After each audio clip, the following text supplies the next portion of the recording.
Hey everyone, it's Jonathan, and welcome back to Every Version Ever. Today I'm joined by Nicki from Trivial Theater, and we're talking about the 1924 silent film adaptation of Peter Pan, the very first version of the story ever created for the screen. This was the version I wanted to cover since I initially decided to do Peter Pan, but for some reason I thought this was just going to be a quick watch and we wouldn't have much to say. I figured this would be a really short episode. But little did I know, this one's actually a lot longer than most silent adaptations of the stories I've covered so far, and it covers parts of the book I haven't seen adapted yet, and it actually has a pretty fascinating history. So, we actually had plenty to talk about. I was surprised by this movie. It was better than I thought it was going to be, and also longer than I thought it was going to be. Oh yeah. Because I've done silent films before, and they've always been pretty short. This one was longer than some other versions of Peter Pan we've seen. Yeah, it ran I when I first saw the hour 40 the hour 40 runtime. I mean, I don't know, I guess movies of the 20s and even the teens, that there are those that stretch out, and it is a different experience because obviously you don't have the audio to kind of bring you along, but yeah, I didn't know what they were going to fill an hour 40 with. But Hmm. they did it and it went quickly. It was a well put together piece. Yeah, they included more stuff than a lot of versions do, even though they omitted a lot of things that sometimes you would get in other versions. I was still surprised by how much was in this. Yeah. Well, and there was even bits that well, I guess we'll get to it later. But yeah, there was stuff where it's like, "Oh, I didn't realize that that was a thing within Peter Pan." But, if everything you've seen was, like Disney movie or newer, it's Hmm. understandable your interpretation of it would be different too. So, Yeah, I had those moments multiple times because I finally finished reading this book while I was doing this version. Because up until this point, I'd only read like part of it. Like, it was funny because doing the 2003 version, towards the end of that, I discovered after having said that this was not in the book, that the Darlings adopt the Lost Boys. yes, that was I would not have I'm sure for the time they wanted they or maybe, studio heads or whoever were like, "Hey, we need a happy ending." Well, I just assumed that they had made that up for the 2003 version because I hadn't Oh, finished the book. oh, it's real. Oh my gosh. I thought that that was something that they just added. No, no.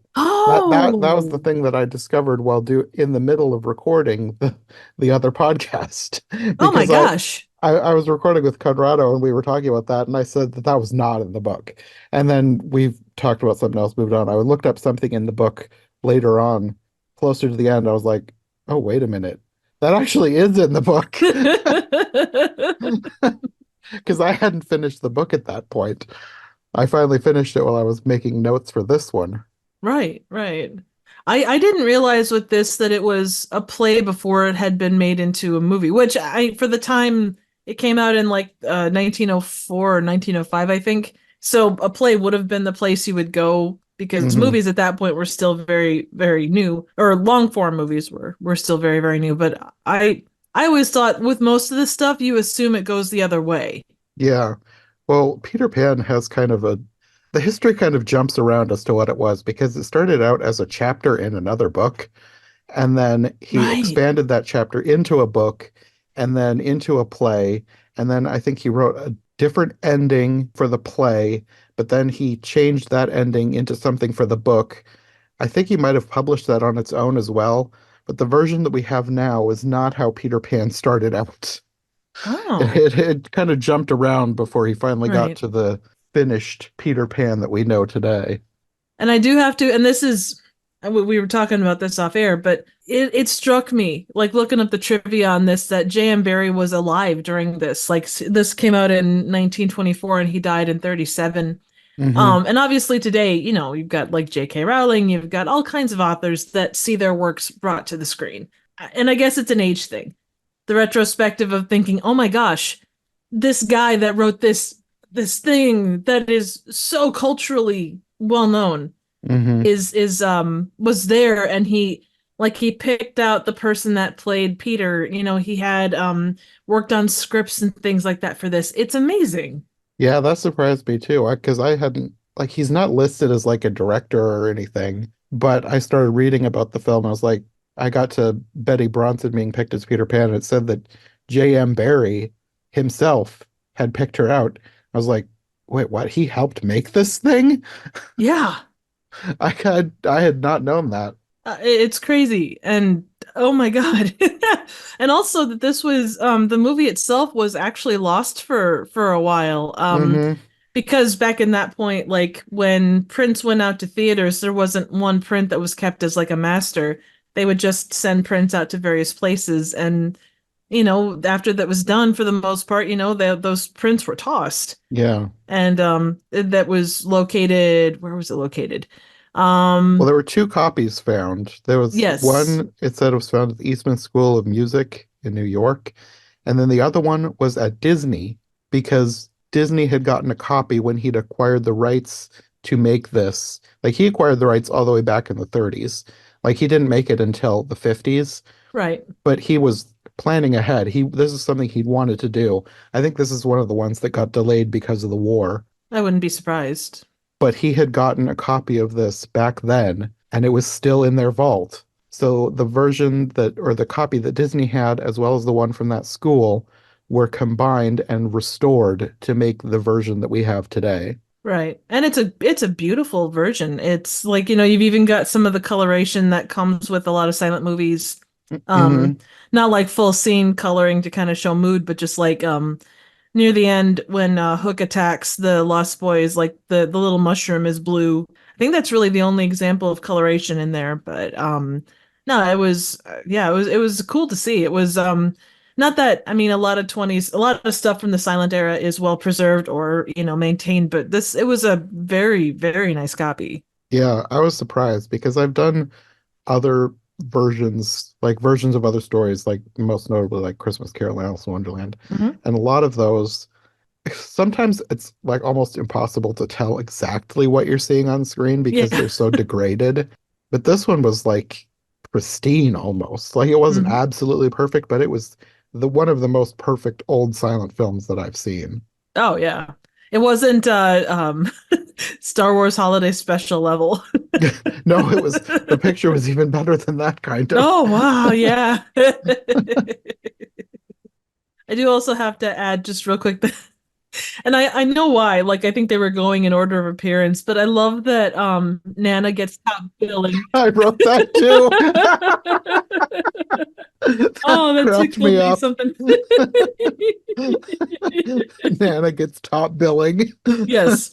As you know what, if you have to play down on all fours and pretend to be a dog and everything else, you deserve top billing. I had known going in that Nana and also the crocodile were played by humans, so I was expecting the worst. And then when it started, I was like, "Oh, this isn't half bad, actually." But then it did a close up on her face. Yeah, it's not ice cream bunny level bad, but it's thing. The eyes, Oh the yeah. eyes were haunting. Oh, it was the same person that played. So Nana and the crocodile are both played by George Ali. Yeah, Also, and this is random and silly, but I love so how they name how twins are named like names that are very similar. So you might have like two very, Betsy and Betty or whatever. They've got Winston and Weston are the twin Lost Boys. yeah. That I love that. I should also mention too, this restored version had a score composed for it because like back in the old silent days, that didn't usually happen. No. Like a lot of times people would just play the piano along to the movie.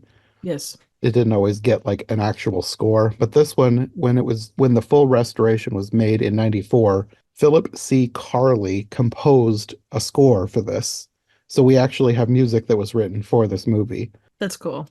And it's a great movie to have a proper score for. You need Yeah, that. yeah. And you rarely get that for like even when they restore other silent films, they Hmm. don't usually give them that. Because again, like I've seen a bunch of other old silent films and a lot of times they'll just put on some sort of generic music. Like old versions of A Christmas Carol have generic random Christmas music. And some of the worst ones are like when it sounds like it's directly from the 90s, like a little bit of a beat with that, that 90s sound to it. It's like this does not fit this at all. No, not even remotely. This one is also it made the AFI's top 100 heroes and villains. Captain Hook was a nominated villain, although Mm, I don't think he was put in there, which I'm sure he was quite upset about. Um, it also had a 98% on Rotten Tomatoes based on 42 reviews. So, mm. but I think so anything from that era, if it's not of decent quality, is going to rank pretty high just because of the respect of this thing survived to today. Yeah, So, most of the not that ones it's that not have wonderful. survived are they survived for a reason, and Hmm. not that any film that is lost was bad, No. but the ones that have survived are because people made an effort to preserve them. So they're probably good because somebody Hmm. wanted them saved. That or they're just scrappy ones that managed to avoid the fire heap or the garbage bin, Yeah. of which there are many in that respect too. It's also on Library of Congress and National Film Registry. Mm, So, which again makes sense for what it is, being that it was the first film adaptation of Peter Pan. So, and yeah. that in itself is significant. Yeah. And done well. Hmm. Like sometimes things that are the first version of something aren't that great, but this one was done well. Absolutely. It seems like with that stuff, it's either they take the time and the care to really, really get the details correct. And Hmm. especially if you've got the author of the book still alive, ideally speaking, and I think maybe a little more than now, there is that attention to detail paid. And sometimes that is to its detriment. You get like I too was many just cooks in the kitchen. I But was just thinking, like, like I said, a lot of things in this are parts that you don't usually see, like the whole scene at the beginning with the medicine.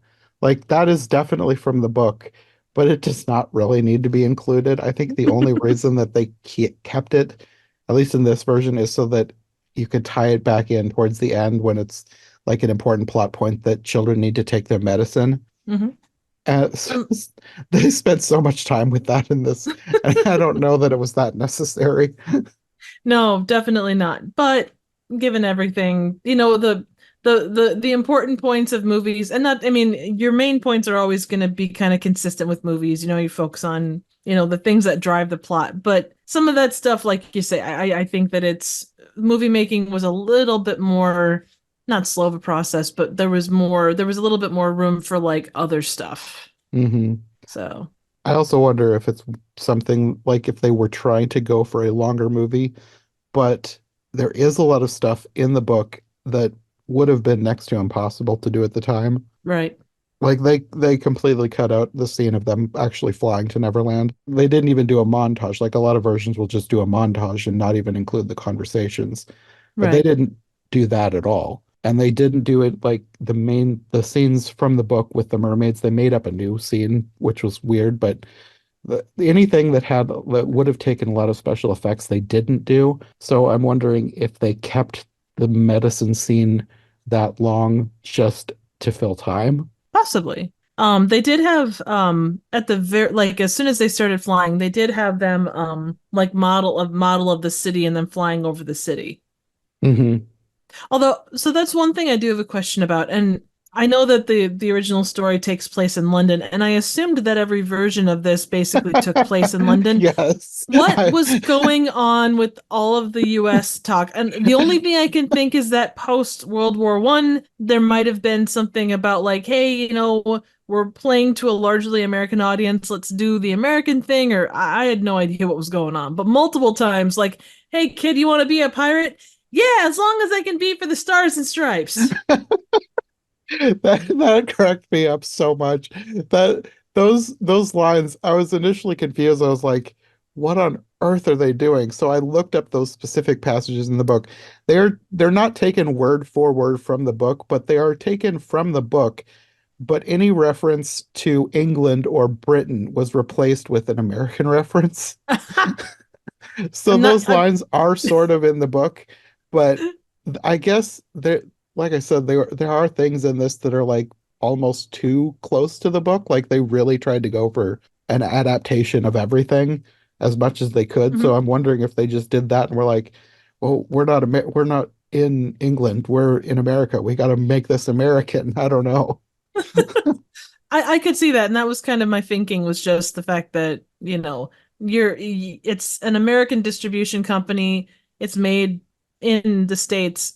Yeah, that's all I could think. So, Yeah, I think this is the only version I've seen so far that has them as American children. Like up until they actually said that, like the one kid in the when they're in the underground hideout at one point, one kid says something about being an American or let's an see. American, you must behave around ladies like an American gentleman. Yes. And that was the first scene where I was like raised my eyebrow like what what's going on here? And then later on when they like fully break out into singing My Country, 'Tis of Thee. And then I was like, okay, I need to look this stuff up in the book and see what's going on here.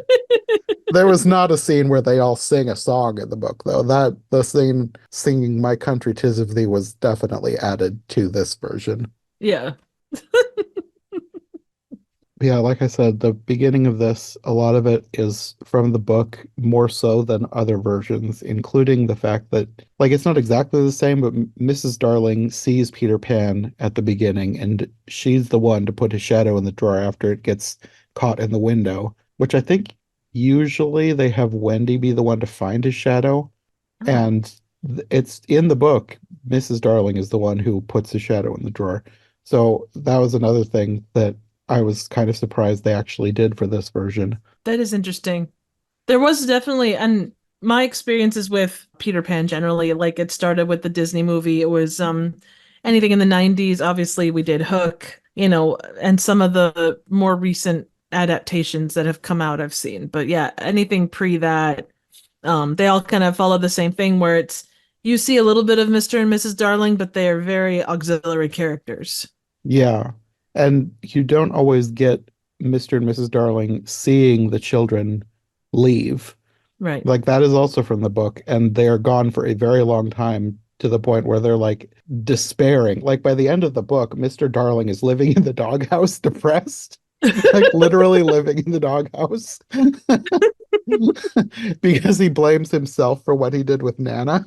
Oh, But you don't always get that. Usually you have them leave, like with the Disney version, they leave for a party, and by the time they get back, the kids are back. I guess they're kind of going with like Narnia rules for time. But like in the book and this version, they're gone a long time. it seemed like it. Just the way Hmm. that the reactions were going and such, and Mrs. Darling's reaction of, well, I keep hearing my kids and oh, there they are, but they're clearly not here. And, then she puts her arms around them and they're like, ah, you're here. Hmm. I was also really impressed with Tinkerbell. Like I was Oh, expecting her to be like just somebody shining a light around like a laser pointer. But they actually did a good job with the special effects for her. they did very much. And that was, I think I read it was the first time that, Tinkerbell was portrayed by something other than, like a spotlight. Hmm. That probably because like I'd always read about how she was portrayed on like the stage, and I think probably I was probably just assuming that that's what they were going to do here because I didn't really think about like obviously they did do similar effects for other things at the time, Hmm. but since I had read so much about how they did it on the stage, I just assumed that that's what they'd go with. But they actually went with the extra effort of making her an actual character. Hmm. One of my favorite parts at the beginning was when Peter's trying to convince Wendy to come to Neverland and she's hesitating because of her brothers. And he goes over and just kicks John out of bed. They weren't screwing around. You get up or you're gonna yeah.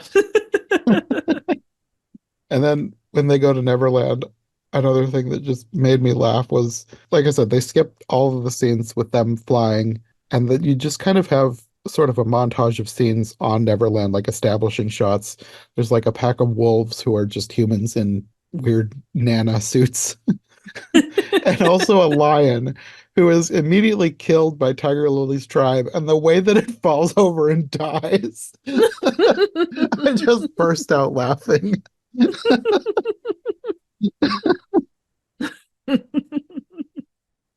You also have a scene before the kids get to Neverland with the pirates that they've added in. This wasn't in the book, where the pirates feed the clock to the crocodile.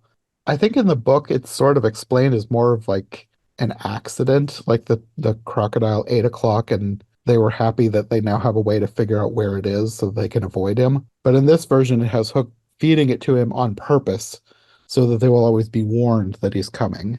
Right. And then they spent a lot longer than I expected again on the scene where Tinkerbell tries to murder Wendy using the Lost Boys. Like a lot of times they'll kind of go through that pretty quickly, but they actually have her quote unquote dead for longer than you would expect with Peter mourning over her body. And then I was initially confused, like the scene where they build the house around her. In the movie, it's like the house is building itself. So it's like, I don't remember that in the book at all. So I went back and reread the passage, and it's not, I feel like some of the book is written in such a way that you have to like really concentrate as to what you're reading. Right. And I think that they're describing it as the Lost Boys are bringing the materials, but they're also imagining and pretending to build the house. And then Oh, there's like a line about things in reality and things that are pretending being one and the same. So I think that's what they were going for with the house building itself. right. And that would make sense given not that it was terribly close to it, but with like Hook where they're eating the food, but the food isn't real. I thought that too. Yeah. Yeah. Because there was another line later in the book. I didn't write it down, but there was something about when it was talking about pretending and reality being the same. And there was a line about them having trouble with that when it came to pretending that they'd already eaten or something like that. Hmm. Like some of the lines, I feel like this is one of those books that I would benefit from somebody doing a more modern translation. I think mine is written not like it's old English or anything, but Right. it's not perfectly clear as to what they're saying without you like really focusing on what you're reading. Right. No, and that's fair. And I mean, like what words mean and stuff has certainly changed over the years too. So, your interpretation of something with a 2020 odd perspective or 2020-ish perspective versus someone that was reading it in, 1905 is going to have a completely different experience. We ran into that, or we talked about this in our episode on the 2003 version. Like there's a line, and it's actually in this version too, because it's not in this version, but in the book, Peter, after he leaves, he comes back and takes Wendy's daughter after Wendy has grown up. And Hmm. then he leaves and comes back and takes Wendy's granddaughter. And it keeps going like that. And then the last line of the book, it says, when Margaret grows up, she will have a daughter who is to be Peter's mother in turn, and so it will go on, as so long as children are gay and innocent and heartless. And we were like, heartless must have changed meanings. Well, and I think because I looked up a little bit on the history of Peter Pan, like what the interpretation of it was, and they defined Peter as uh, with a kid, you're kind of selfish, I guess, because it is about your fun. It's about your times. There isn't a lot of necessarily thought given to a lot of other stuff. That makes sense, actually. So in that way, it hasn't exactly changed the meanings. Well, it's like, It's not like they mean like children are awful, but like right. he is in a way heartless. Right. Children's first priority is themselves.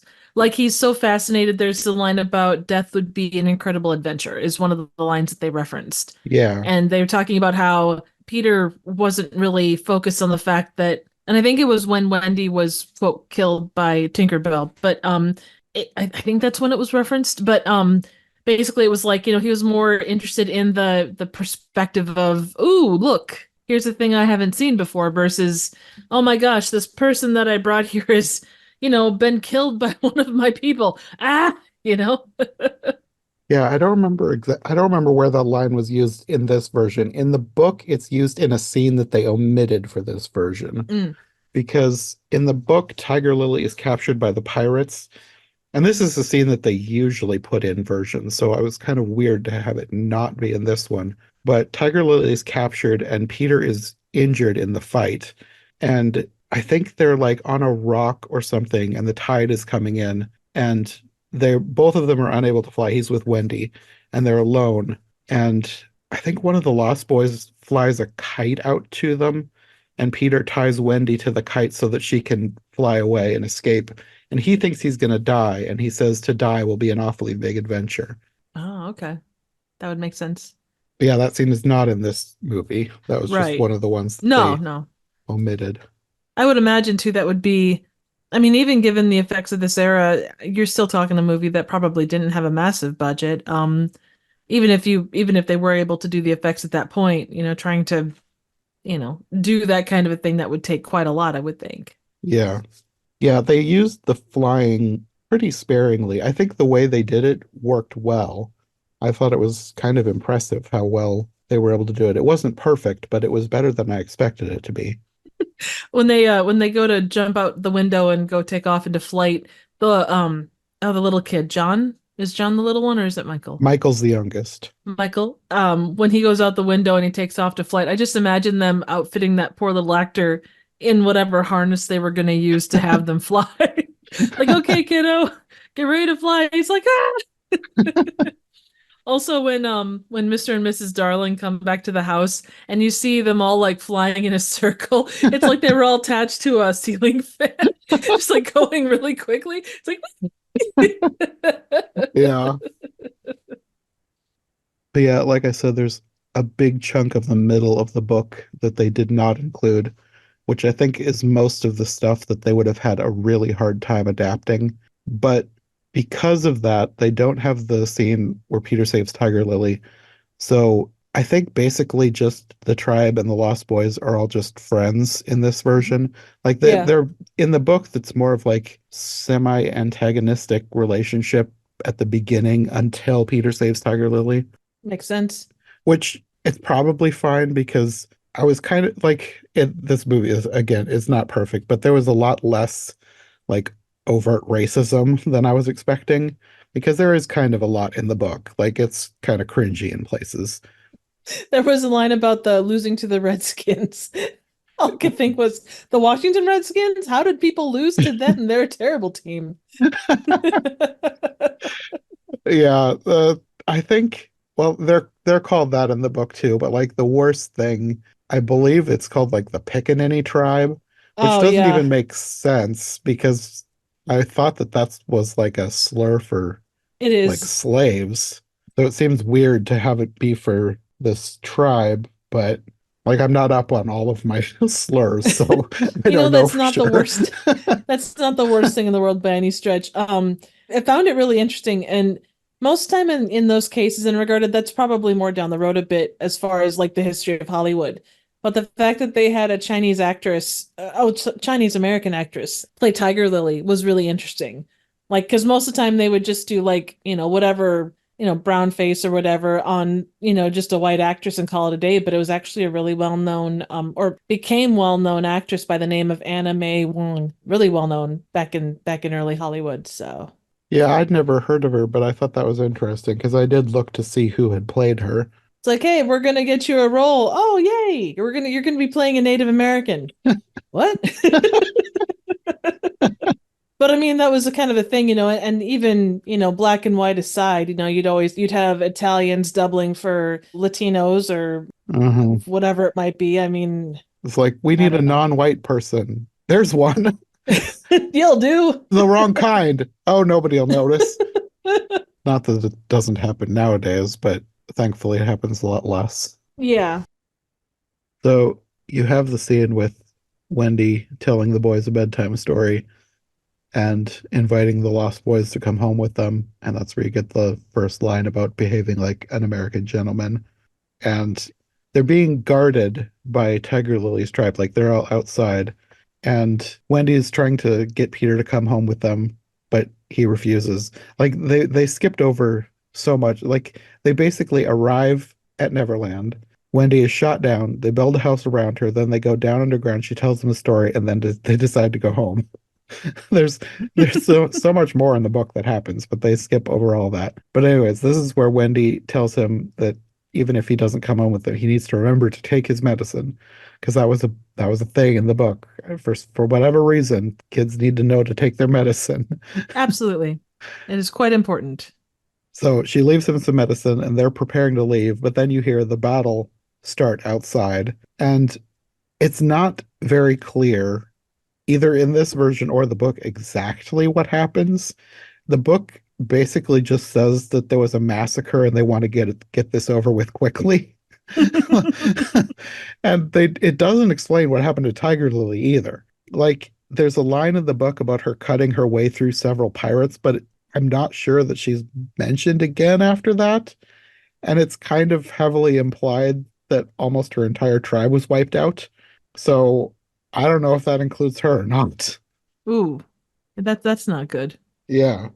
And then, of course, everybody's captured except for Peter Pan because he didn't want to leave with them. And Captain Hook goes in to kill him, but he can't really fit through the door, which, like, I know it's from the book and they had to do it like that because they're trying to be from the book. But the way that that door was shaped, I feel like he could have just kind of gone over it. Oh well. Since he can't get through the door, he decides since he can reach Peter's medicine, he's going to poison him instead. Gasp. And then you've got Tinkerbell trying to warn him, but he won't listen, so she drinks it so that he won't be able to drink it himself. In the book, he's going to drink it, and she like jumps between the cup and his lips and drinks it as he's pouring it. In this one, he's not even there. He's not, it doesn't look like he's trying to drink it at all. She just drinks it so that he can't get to it later. Right. And then you've got the famous fourth wall breaking scene, which I feel works Yes. best in the play, but I think they do a good job with it in this version. I actually think that they do a better job in this version than the book. Like in the book and like in the 2003 version, it's almost like Peter is telepathically communicating with all the children of the world. You never know, he might be. Like the line is something about all the children who are dreaming of Neverland. He's like calling out to them, like trying to get them to clap. But like I feel like it works so much better for the play, and that in this version, when Peter like is addressing the audience, trying to get them to believe in fairies so that Tinkerbell can be saved. I should look it up though. There was a line in the book about Tinkerbell sitting up and listening for the children to see what her fate would be. It cracked me up. Oh, here it is. Do you believe? He cried. Tink sat up in bed almost briskly to listen to her fate. She fancied she heard answers in the affirmative, and then again she wasn't sure. What do you think? She asked Peter. If you believe, he shouted to them, clap your hands. Don't let Tink die. Many clapped. Some didn't. A few little beasts hissed. The clapping stopped suddenly as if countless mothers had rushed to their nurseries to see what on earth was happening. But already Tink was saved. First her voice grew strong, then she popped out of bed, and she was flashing through the room more merry and impudent than ever. She never thought of thanking those who believed, but she would have liked to go and get the ones who had hissed.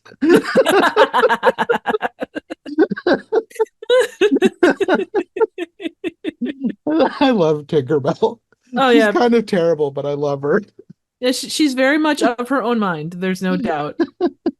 I will say with the audience participation thing, that's the first time I mean, and regarded, obviously if you're talking stage plays, that's probably a normal thing for that kind of a fourth wall break. And I've not seen obviously every movie that came out before 1924. But this has to be one of those first times when they really like tried to get audience participation. I was wondering that. Yeah. But on the other side, I suppose, being that there was so many things that were adapted from the stage to the screen, maybe it was more of a common thing. Because I'm sure that audience participation was a thing that went on, especially for kids media. Yeah, I don't know. I haven't really seen anything where a character like turns around and addresses the viewers, especially not from that era anyway. Right. Well, after Tinkerbell is saved, Peter goes to rescue the Darlings and the Lost Boys, but they've added a scene in here where he goes to find the Mermaid Queen who can help him find the crocodile, and that is not in the book. They spent a lot of time with the mermaids. They spent more time than I expected, and that's the time that they spent with them was never something that was in the book. Like there are scenes with the mermaids in the book, Mhm. but I feel like they're all too complicated to film, at least at the time. Like I think there's the scene where I don't remember exactly how it was described, but in my mind, the way they were playing a game with like bubbles, and in my mind, it was like water polo or soccer or something. Oh, Like there was a line about John having an idea to hit the ball with his head, and then from that day on, the mermaids always played it that way, and that was the way John left his mark on Neverland. Something like that. interesting. Well, that's a good way to do it. But yeah, this scene with him finding the Mermaid Queen to find the crocodile, not in the book. And I feel like it didn't need to be in this version either, because the way that they do this in the book makes so much more sense than the way they do it here. Because he wants to find the crocodile so that he can get the clock back from it and use it to trick Captain Hook. But in the book, he just passes the crocodile on his way to the pirates and notices that it's no longer ticking. And he thinks the clock must have finally wound down after all this time. So he decides to mimic the ticking sound. But he's not even doing it to trick the pirates. He's doing it so that any animals on his way to the pirates will hear it and think he's the crocodile and leave him alone. And then by the time he gets to the pirate ship, he's still doing it. So then the pirates think it's the crocodile. I feel like that makes so much more sense than, oh, I gotta go find the mermaid queen so that she can help me find the crocodile so that I can get the clock out of its stomach. It's like a scene from Goodfellas. At one point, Ray Liotta's got to go to like this guy to drop off this stuff to go take that stuff to this guy, and he's got to make sure to check on the pasta, and then he's got to go over here. Like the whole day is just like one thing is contingent on another, on another, on another, and yeah. But can I just say, and I know that Peter Pan is kind of silly, but Peter Pan is kind of silly. Yeah. And I say that with love because, oh my God, I was sitting there and it's like, I never really thought about like the fact that, oh, they put a clock inside of a crocodile. That way you knew it was coming. Like, how often do you run across a crocodile where there's a chance he's gonna, try and eat your other hand? Well, the it's explained in the book, and I think they might even have a line similar in this movie where the crocodile got a taste for him and now he wants to eat the rest of him because he was so delicious. And and Smee tells him that it's sort of a compliment,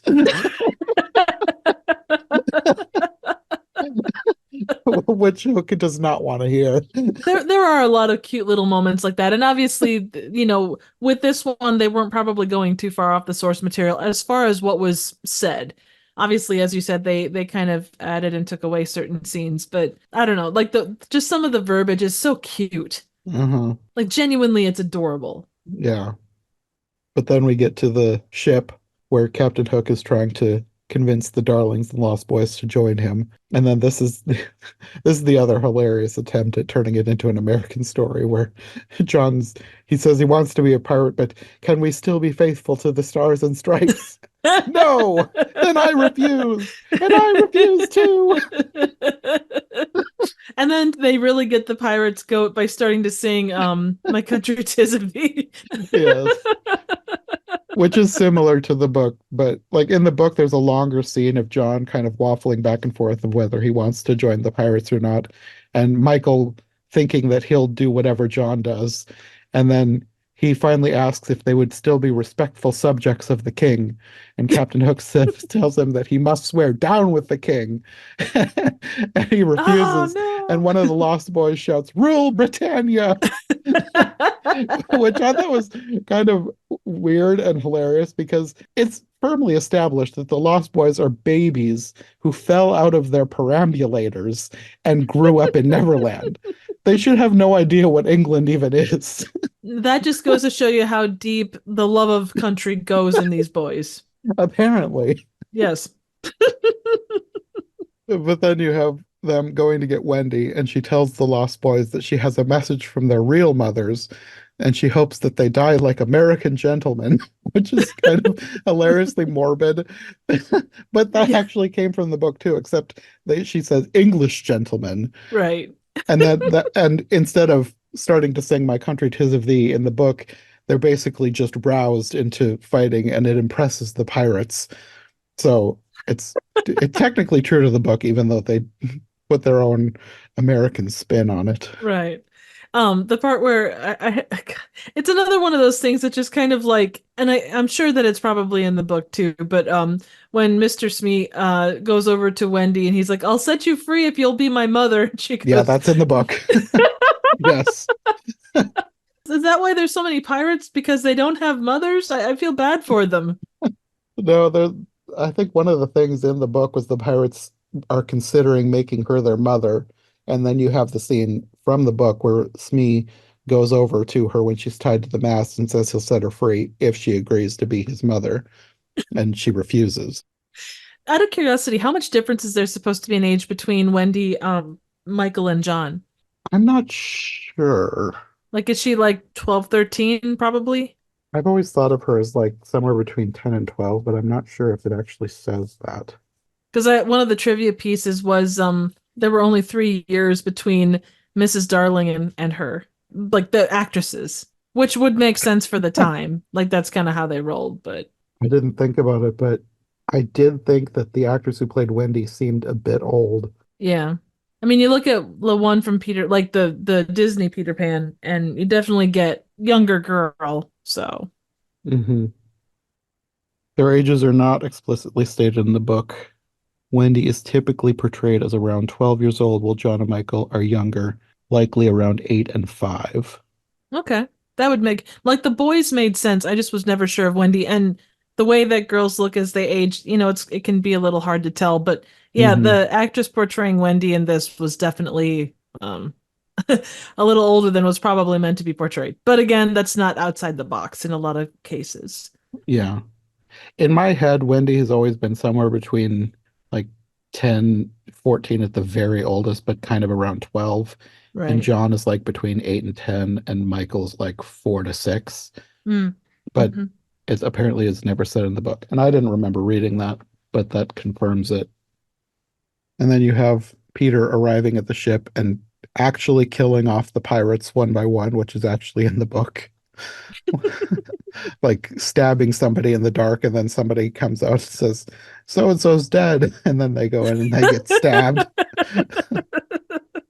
I will say, I thought that was well handled, and obviously, if you look at like Looney Tunes out of that era, they weren't afraid to show a lot of stuff, but they Hmm. handled like live action death well. I thought, kind of keeping it in silhouette, and Hmm. obviously it's in the dark, but that's still hard to portray or can be.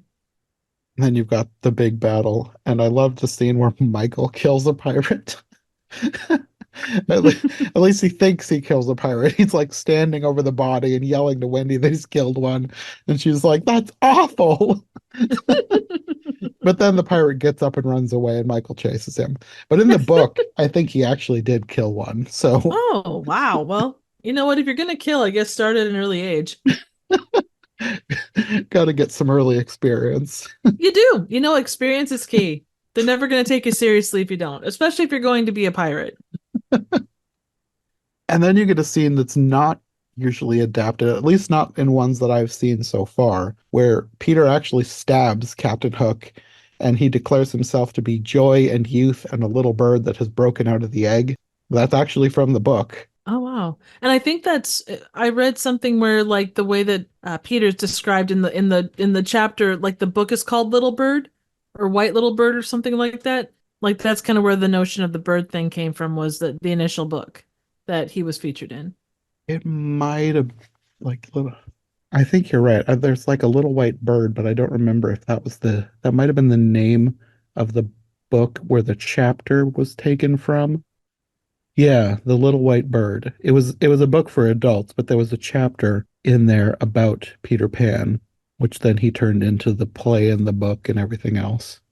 I did find it interesting the way that, and I know this is more of a comment on Peter Pan generally, not so much, I guess, this one in particular, but like they talk about the amazing magical boy that, shows everybody the wonders of being a kid, but yet, the kind of struggle within him to be, kind of that joyful, carefree kiddo, and not show tears and all the rest.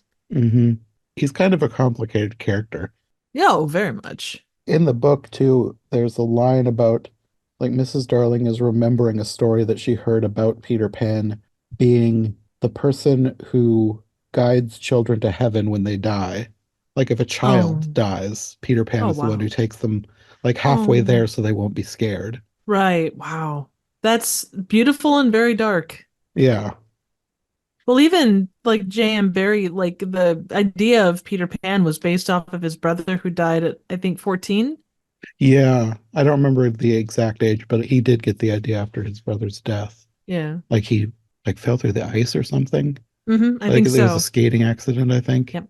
Yeah, that it's amazing. Like those, the way that we immortalize those that we love. Yeah. But yeah, back to the scene that's not usually in any version. After Hook gets stabbed, he runs below ship and is gonna like blow the thing up. Like, and when that happened, I was like, they had to have added this to this version. I know it's in the book. And Peter runs down and grabs the powder keg and tosses it in the ocean before it explodes. In this version, you have Captain Hook walking the plank, but in the book, I think he just kind of purposely jumps in the water to get away from Peter. Because I think it said something about Peter flying towards him with his knife, or he was going to kick him, and then he just jumped overboard. And then it's explained that the crocodile, who was no longer ticking, was waiting below for him. And then there's a scene in the movie later after the kids win where you see the crocodile like cough up a shoe. So it's basically implied that he got eaten either way. Rest in peace. Rest in pieces. Yes. And then in the book, not in the movie, there was a line about all the pirates dying except for two of them. It said that Starkey made it to shore, but he was captured by the remaining Indians and forced to be the nursemaid to their papooses, Aw.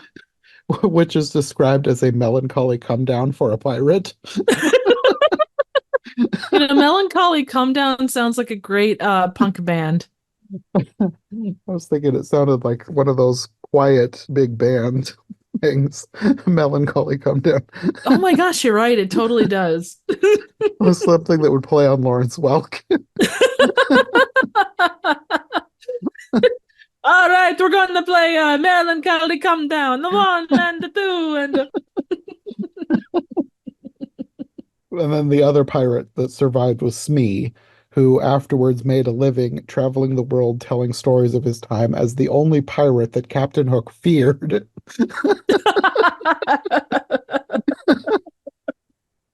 And then the kids sail home in the pirate ship.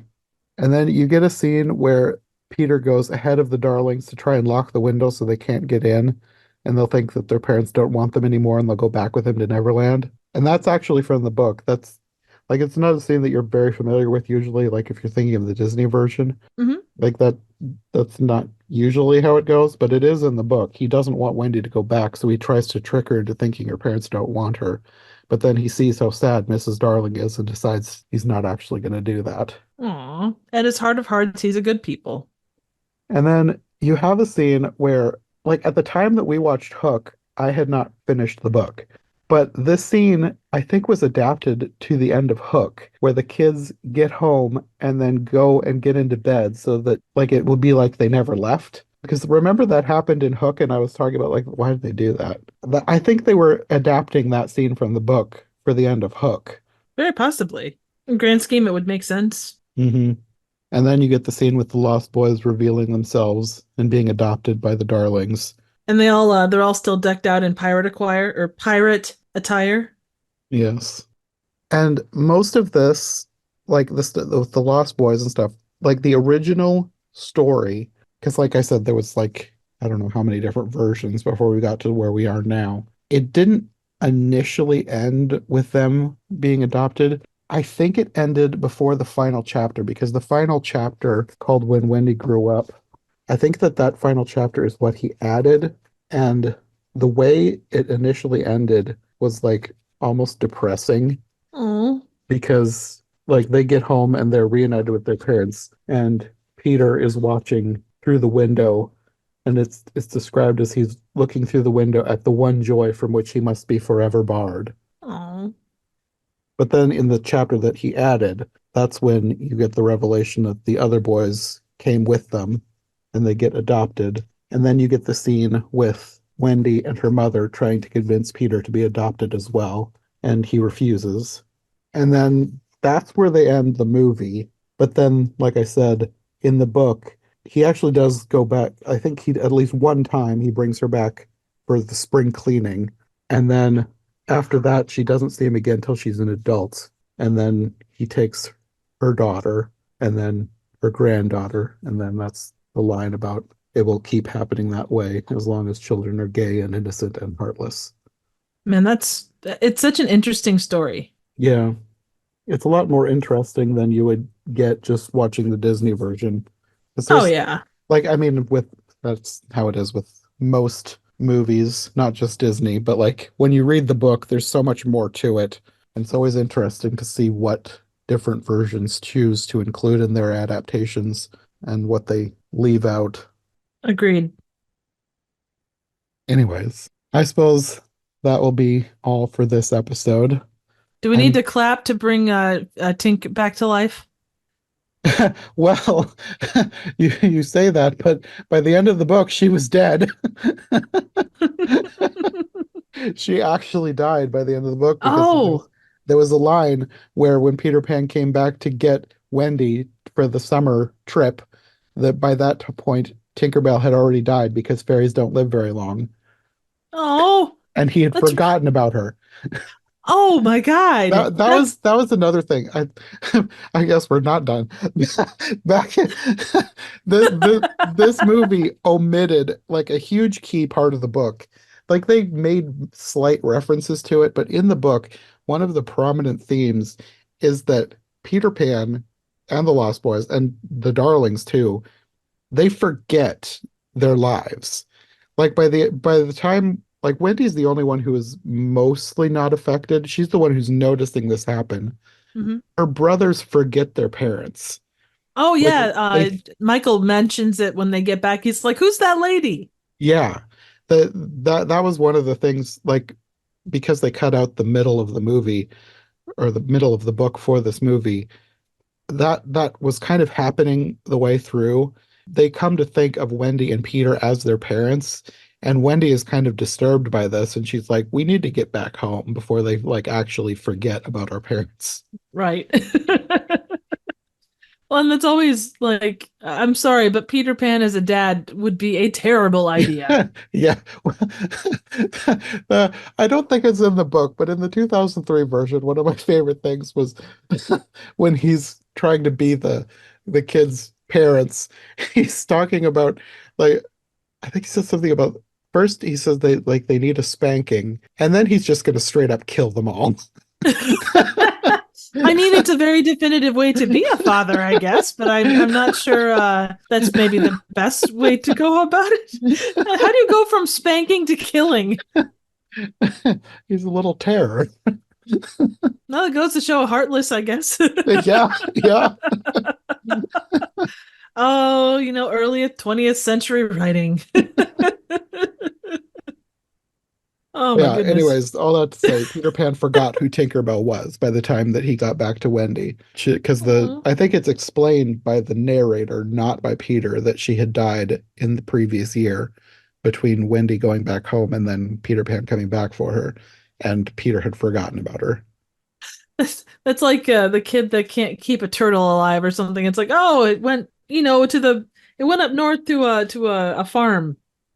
Tinkerbell went to a farm up north. Well, on that note, Yeah, exactly. Tinkerbell's done. I think we are too. Yeah, probably right on.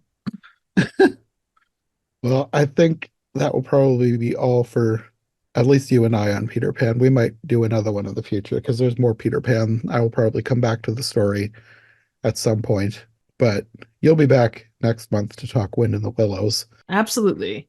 But in the meantime, do you want to let people know where they can find you if they want more from you? You can check me out here on YouTube at Trivial Theater. I do a wide array of random, obscure, and straight up ed movies, so definitely stop by and say hello. Okay, we will see you next month. We shall see you then.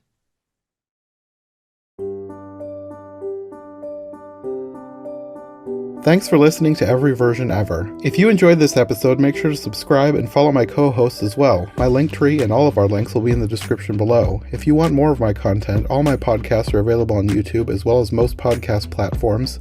If you enjoyed this show, check out one of the other podcasts or check out my Patreon for bonus and extended episodes you won't find anywhere else. We'll be back soon with another brand new episode, so thanks for listening and we'll see you next time.